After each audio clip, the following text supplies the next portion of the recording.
శాండ్విచ్ని మనము ఇంట్లోనే తయారు చేసుకొని కావాల్సిన పదార్థాలు సో బ్రెడ్ స్లైసెస్, కొత్తిమీర, paneer, cheese, onions, tomato and pepper powder, salt, so bread పీసెస్కి అలా కెచప్ మొత్తం నీట్గా తుడిచేసి అండ్ ఆనియన్స్ ముక్కలు, టమోటా ముక్కలు అండ్ కొత్తిమీర 4ని ఇలాగ సర్దుకుందాం. మేము 4 పీసెస్ తీసుకున్నాం. అలాగే పన్నీర్ కూడా 4 పీసెస్కి సమానంగా సర్దుకోండి.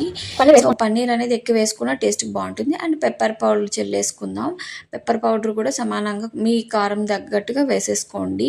కొంచెం పెప్పర్ పౌడర్ వేసుకుంటే సరిపోతుంది. కొంచెం సాల్ట్, వెరీ లెస్ సాల్ట్ అనమాట, కొంచెం సాల్ట్ వేసుకోవాలి. అండ్ ఇక్కడ వచ్చేసి చీజ్ని అలాగా ముక్కలు కట్ చేసి వేయకోకుండా సో గ్రేట్ చేసి వేసుకుంటే చాలా టేస్టీగా ఉంటుందన్నమాట. సో గ్రేట్ చేసేసుకోండి. ప్యాన్కి బెటర్ రాసేసి అలా 2 సైడ్లు కాకుండా ఒక సైడ్ కాల్చుకొని స్ట్రీమ్ చేసినట్టు కాసేపు పెట్టేసి తినేస్తే అంతే రెడీ. Thank you. సబ్స్క్రైబ్.